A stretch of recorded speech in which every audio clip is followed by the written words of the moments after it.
The goal of this experiment is to extend an axon while accurately measuring forces. This is achieved by making a directly calibrated wire reference needle. Following wire reference needle calibration, calibrated intermediate and working needles are prepared in the desired force range. Next, growth cones are towed with a working needle in order to elongate an axon. The resulting axonal elongation is recorded and forces are measured based on the flexing of the calibrated needle. This method can answer key questions about the biophysics of axonal elongation.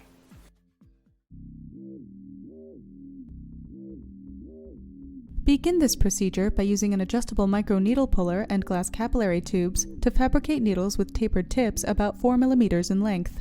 Store the needles in a covered 160 mm Petri dish. Next, make a wire calibration needle by inserting a 0.001 inch chromal wire through the inside of a glass needle with its tip broken off. Pull the wire out of the tip to a length of 26 mm and glue it in place with superglue. Bend the distal 1 mm of the wire into a hook. Then, microweights are made from 1 meter of 0.003 inches Constantin wire. To measure the wire, tape it to a meter stick to assist in getting it as straight as possible. Weigh the 1 meter wire and accurately cut it into 1 centimeter pieces. Bend several pieces of the wire into V's.